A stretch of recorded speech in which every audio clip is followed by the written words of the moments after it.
dear Suma Chakrabarti, President of the European Bank for Reconstruction and Development, thank you for welcoming us in London in this landmark summit for the future of Western Balkans.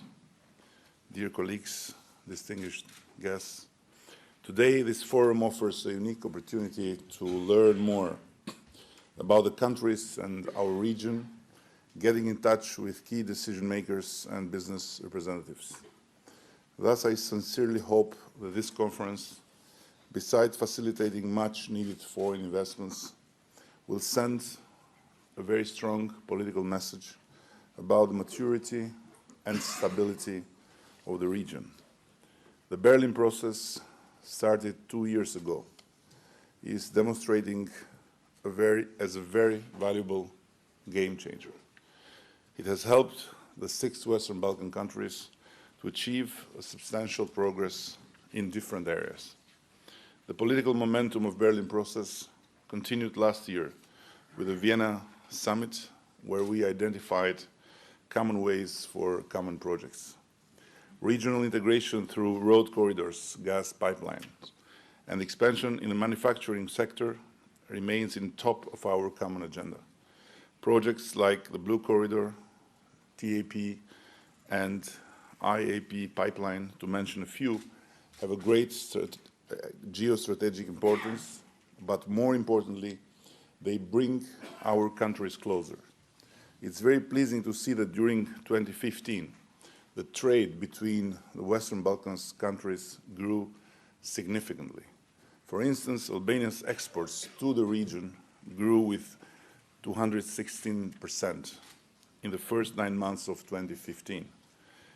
And this is a clear evidence of the fact that in our region, we are having the best moment ever. And we believe that enhancing economic cooperation among us is a foundation for sustainable growth in each of our countries. Our economies are too small to compete with each other or alone in a global landscape. Emerging markets, including us, do not have anymore the luxury of relying on high commodity prices and easy fiscal and credit expansion of the last decade. For achieving economic growth that leads to sustainable employment and welfare, the only option for us is to adapt to a more competitive model. We truly believe in the words you said in Vienna, dear Suma Chakrabarti. I quote, "In the current challenging times, it is all the more important that the countries continue on their path of reforms which bring them closer to Europe, and at the same time, that Europe extends its solidarity and active support." And by the way, we are very much looking forward to have your support in developing the idea of the Regional Development Bank we have already presented in Vienna with my dear colleague Alexander Vucic. Ladies and gentlemen, Albania is in the process of transforming its economic model from a growth model led by consumption to a new one driven by investment and export. In the past, consumption growth was mainly financed by remittances, and sectorial growth was driven by the development of the construction sector. The developments in the world economy and the internal developments of Albanian economy have forced the implementation of a new economic model.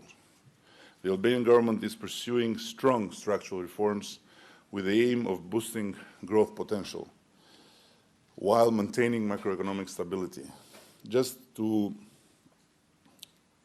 note that when we got in government at the end of 2013, we started with 0.something% of growth, and then we got to 2.2 in 2014, 2.7 in 2015, and we aim at 3.4 this year.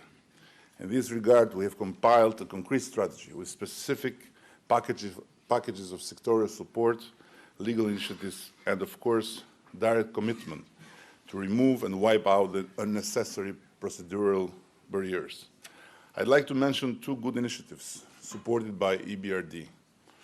The Investment Council, which is now working on, and the Business Ombudsman, that the Ministry of Economy and EBRD are planning to establish. We very much believe in this new authority that will cut a lot of time spending for business and will create a very important bridge between government and business to make quick solution on misunderstandings or problems that arise. We have been focused on fiscal consolidation with an adjustment strategy based on broadening the tax base and improving tax compliance and administration. In addition, with the aim of reducing public debt, we have been strengthening public financial management. And by the way, we have a long list of structural reforms that we have passed or are in the way.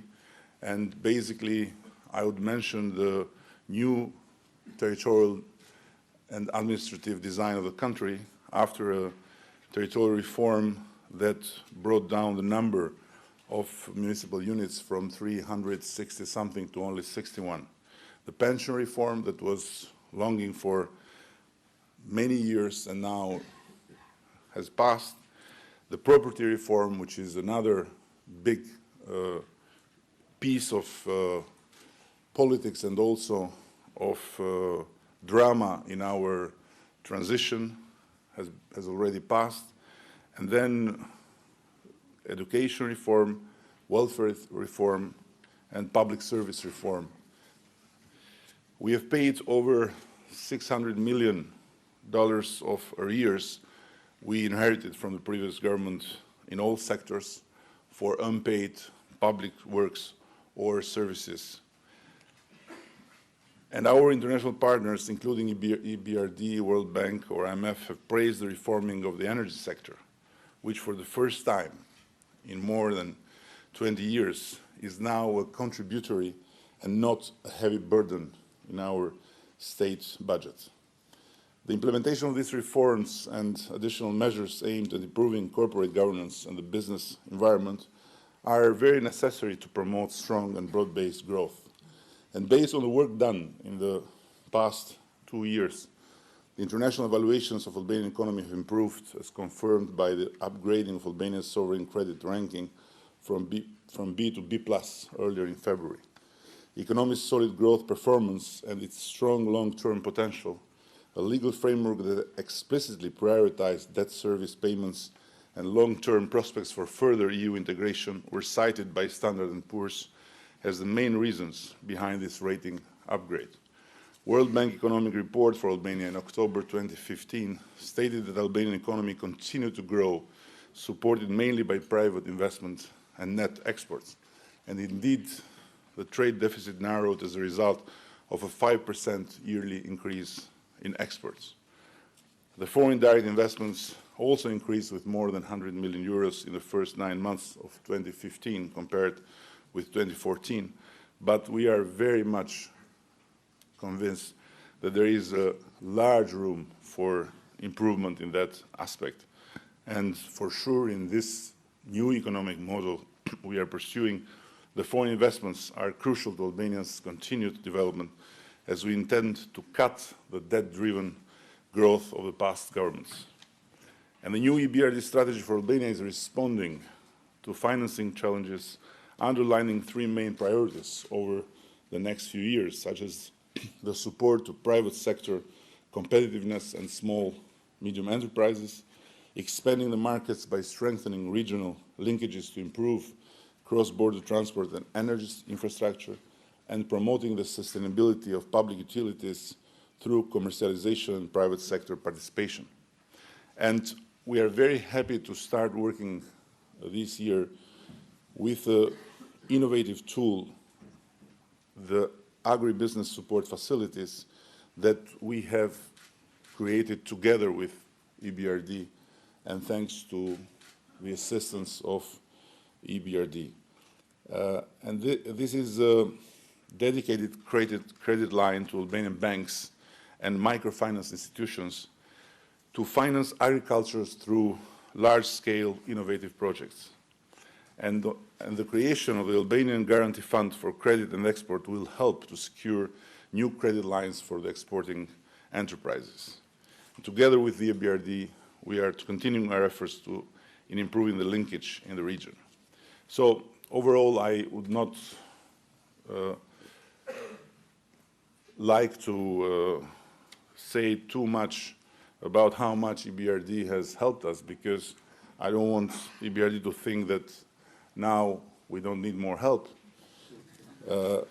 So I am here with my friends and colleagues exactly because we need more help and because we see EBRD as a unique helper in this environment that is becoming more and more difficult and more hostile in terms of the solidarity our dear friend Suma was mentioning last year in Vienna. So, for sure, we are good. We are all good here in this panel to present our countries as success stories. And they are, in this period, success stories.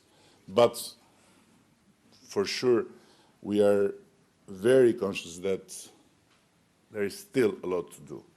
And we in Albania have, for sure, still a lot to do.